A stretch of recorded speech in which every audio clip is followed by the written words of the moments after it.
Hi there, my name is Grace, and if you are new to my channel, you are welcome, and if you aren't, welcome back to this channel.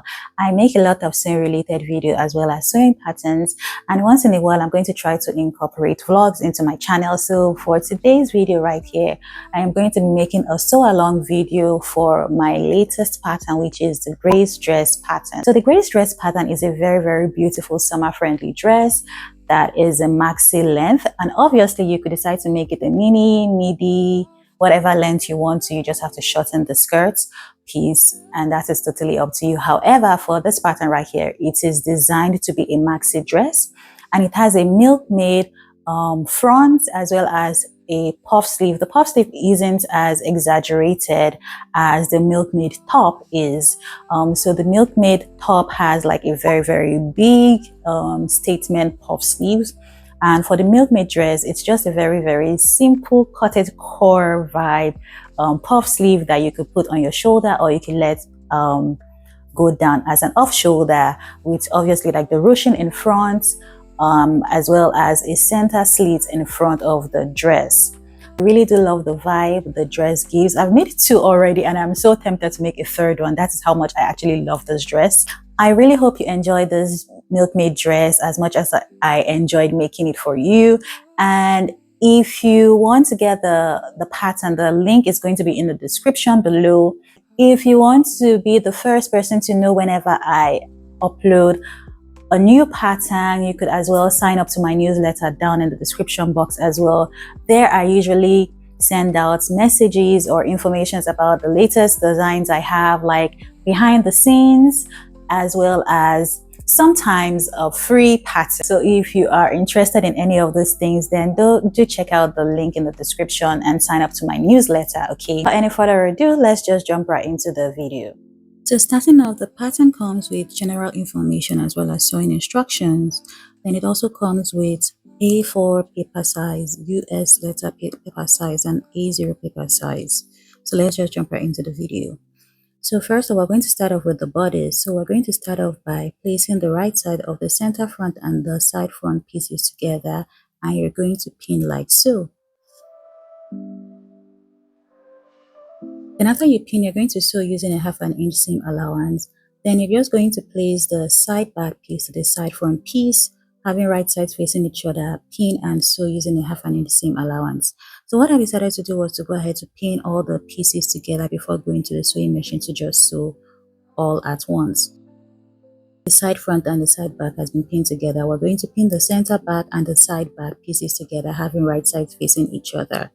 After you're done doing this, you're going to go ahead to repeat the same step to the lining pieces.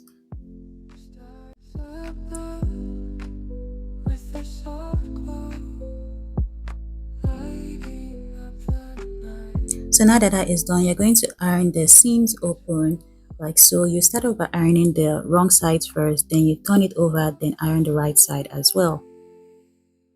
Then you're going to repeat the same step to your lining piece. So now that is done, you keep that aside, and now we're going to focus on the bust cup. So for the bust cup, you're going to place right sides together, having you're going to place the main fabric and the lining piece together. So for this, you could decide to use the main fabric as both the main fabric and the lining piece, or you could decide to use a different fabric for the lining piece. I didn't have enough fabric to use, so I decided to go ahead to just use this white lining for the lining piece for the bust cup. So what you're going to do is to pin the right sides together, so using a 1/2 inch seam allowance. Then you're going to top stitch the lining to the seam allowance like you can see me do. So after that is done, you're going to fold it like this, having wrong sides facing each other, and you're going to press. Then after that, you keep that aside. Then now it's time for us to focus on the skirt piece. So we're going to start off by focusing on the front skirt piece first, and having right sides facing each other, then you're going to pin. So you're going to pin from the waist to where the notch stops at. So at this point, you could determine how low or how high you want your slit to be. However, there is a notch on the pattern indicating where the slit should stop.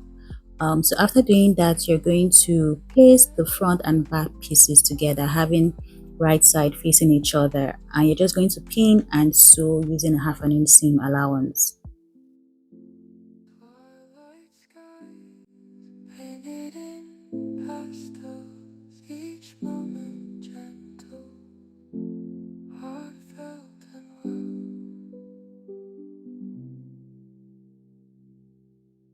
Now that that is done, you're going to press the seam open on the wrong side first, then you flip it over and press the seam on the right side like you can see me do.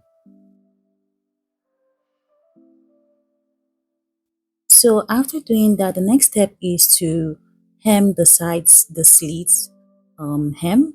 And what you're going to do is going to fold it twice using a half an inch seam a quarter of an inch seam allowance, and just press like this. So you could decide to press or you could decide to pin.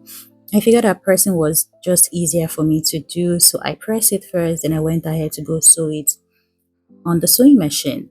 All right, so now that that is done, we're going to focus on the lining, the skirt lining piece. So what we're going to do is to pin the right sides together for the front piece or the front skirt piece, and sew. Then you're going to place the back piece and the front piece together at the side seam, pin and sew using a half an inch seam allowance as well. So all the instructions come, all this, the pattern pieces come with the half an inch seam allowance, unless it's been stated that you need to use a different seam allowance for a specific side of the pattern or the fabric. So now that that is sewn, we're going to go ahead to make the straps for the bust cup. So to do that, you're going to place right sides together, fold the having right sides together, sew it down, trim off the excess fabric as you can see me do, and use your loop turner to turn this right side out. Using a loop turner is just easier, but if you do not have a loop turner, you could alternatively use a hairpin or a safety pin.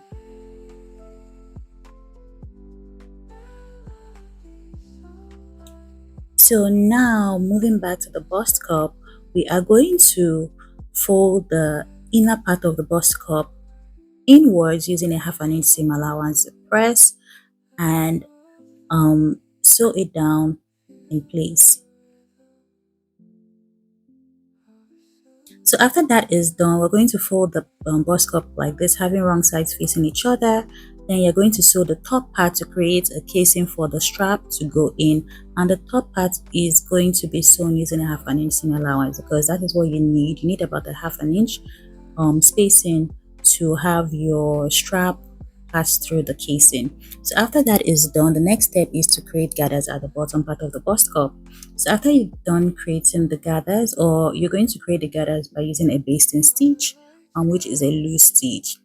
So after doing that, you're going to take one side of the thread or one strand of the thread and just gather the bottom part, and you need to gather it to the measurement of the upper part of your bodice. So now that that is done, the next step is to focus on attaching the bodice to the skirt piece. And we're going to start off by attaching the center first, then pinning the rest in place from there. So once you're done doing that, the next step is to sew it using a half an inch seam allowance.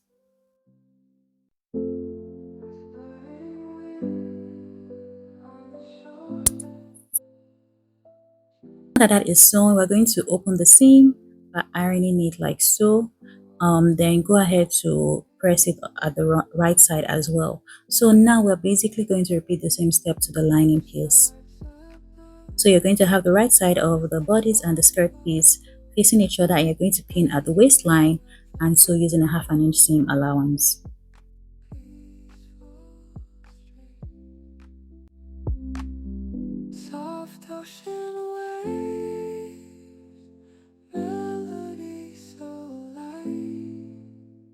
So now that that is done, the next step is to hem the lining skirt piece. So we're going to do that by folding it twice using a half an inch seam allowance and hem it. So now that all the sewing is done, we're going to go ahead to press the seams. And you're also going to go ahead to press the waistline seam open like so as well. So now we're going to attach the bust cup to the bodice, but before we do that, we're going to insert the strap inside the seam as so, or inside the casing as well.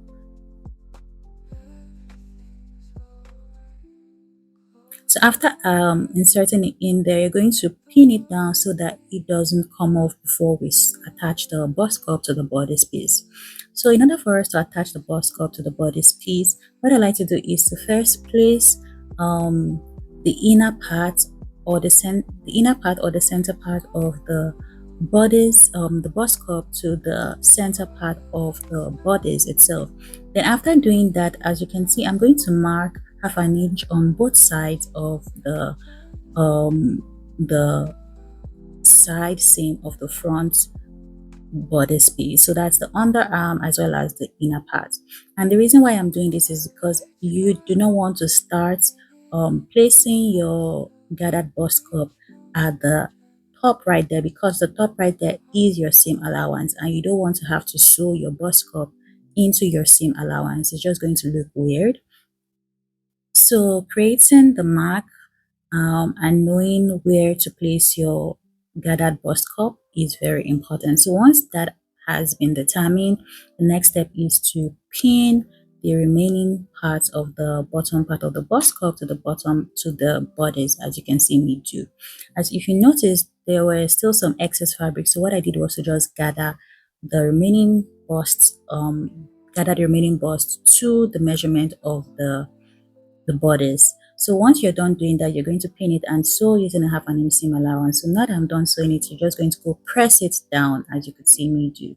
So now that that is done, the next step is to attach the lining piece to the main bodice piece. So we're going to start off by attaching the back bodice first, the arm area as well.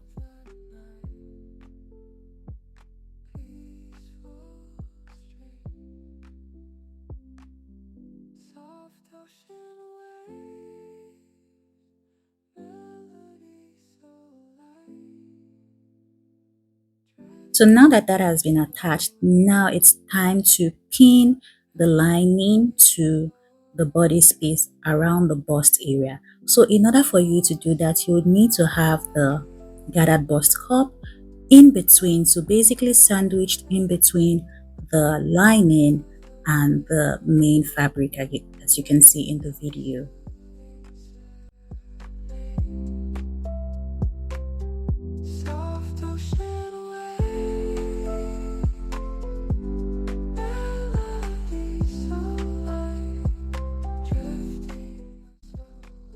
So now that I'm done with one part, I'm going to do the other part, and once I'm done doing the other part, I'm going to go sew from the back bodies to the front bodies all the way to the other side of the back bodies, like you can see me show in the video.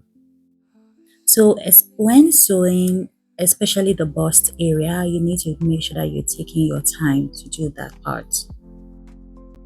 So now after doing that, you're just going to create clipping notches around the curved area, and I forgot to mention it before, but I did create clipping notches like you can see in the video around the bust area after I attached the bust cup to the main fabric so that it could bend and curve well. So now that that is done, you're going to turn this right side out and you can see there's a very neat look there. So now that I'm satisfied with the way everything looks, I'm also going to make sure I poke out the edges at the back bodice. Now once that is done, the next step is to understitch the lining to the seam allowance. Once you're done doing that, the next step is to just press your fabric. Now that that is done, next step is to top stitch the lining and the main piece very close to the edge of the bust cup. So in order for me to do that, I'm going to first pin the lining and the main fabric together. And when you're doing this, you need to be very careful to make sure that you aren't pinning wrongly. So once I'm done pinning that, I'm just going to sew as I'm showing with my fingers.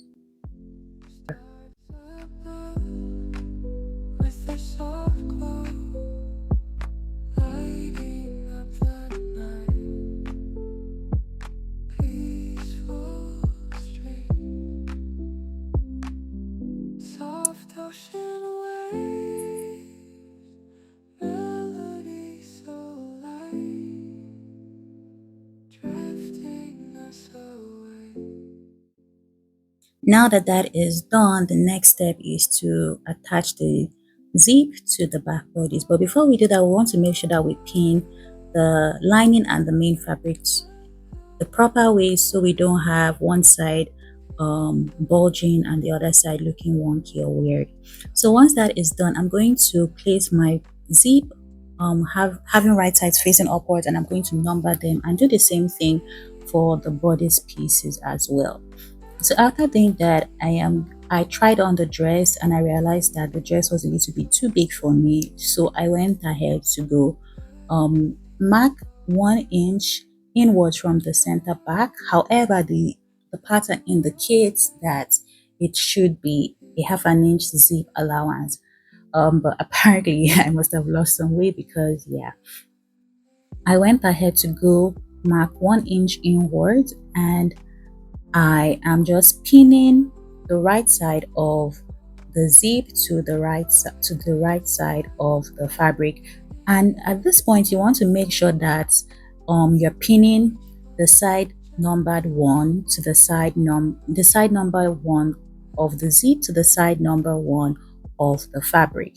So once I'm done pinning one side, I'm going to zip it up like you can see and mark where the waist seam meets, and I'm going to first attach that to the other side of the bodice before I pin the rest of the zip to the bodice.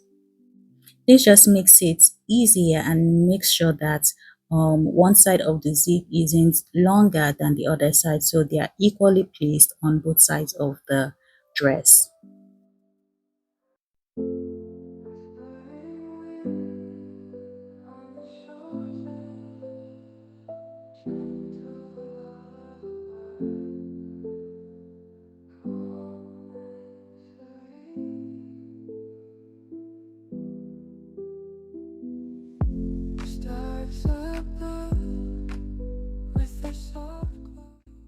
Once that is done, I'm going to fold that top part of the zip inwards like this, fold the seam allowance and pin, then just stitch it in place as you can see. So now that that part is done, the next step is to close up the center back seam, and I'm going to do that by pinning it first, then I'm going to sew it down in place from where the zip stops to the hem of the dress. Now it's time for us to focus on the sleeves. Now this is going to be a puffy sleeve, but however, we need to gather the top a little bit to have it curved like you can see in the video. Now once that is done, you're going to fold your top part of the sleeve twice using a half an inch seam allowance and pin it down in place. So the reason why I gathered it first before folding is because gathering it first just makes it easier for the curves to be folded in place, as opposed to if it wasn't gathered, it's just going to create gaping and all that, which I'm really not a fan of.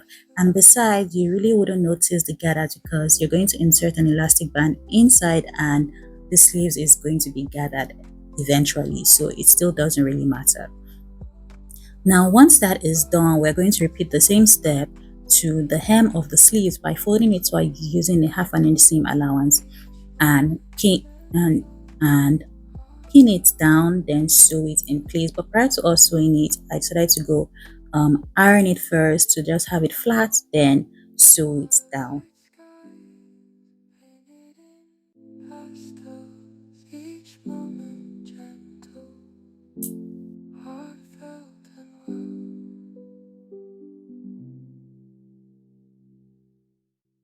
Now once you are done doing that, you go sew it, and after you're done sewing it, you go ahead to iron once again.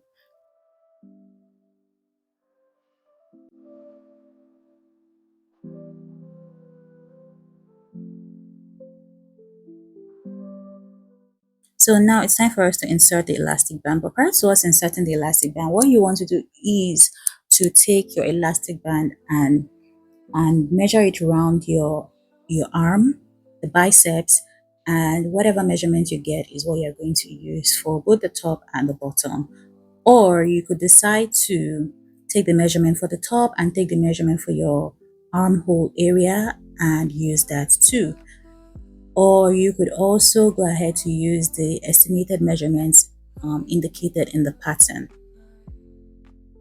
So once you are done inserting at the top, you're going to repeat the same step to the bottom of the sleeves. Then you're going to pin it down.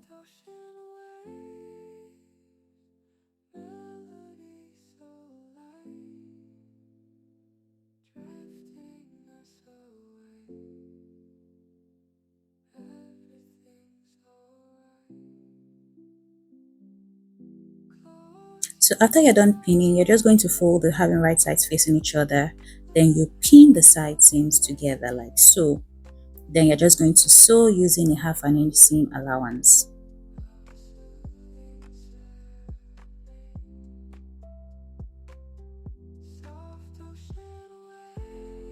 Now once that is sewn, the next step is to attach the sleeves to the bodice. So we're going to start off by aligning the seam line of the sleeves and the bodice piece together.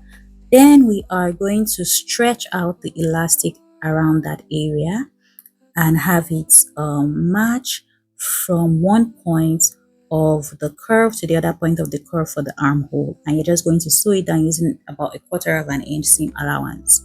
Now once that is done, the next step is to hem your dress, and in order for you to hem it, you're going to fold it twice using a 1/2 inch seam allowance on each fold, pin it down and sew.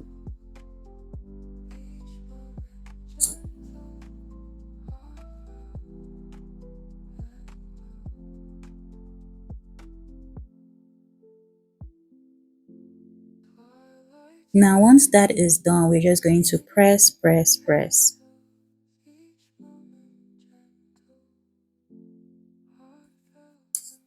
I really hope you guys enjoyed watching this video like I enjoyed making it for you.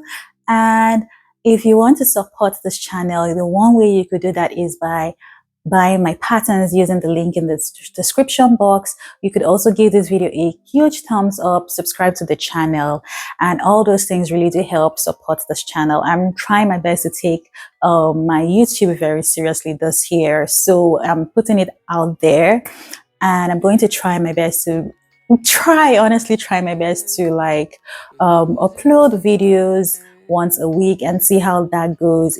This week might be a new pattern, next week might be like a behind the scenes vlog or something like that. But I really do want to take my YouTube business seriously going forward, and I really hope like me putting it out there is going to be some sort of accountability on my part, and hopefully that helps. So yeah, see you guys in the next video, hopefully next week. Bye.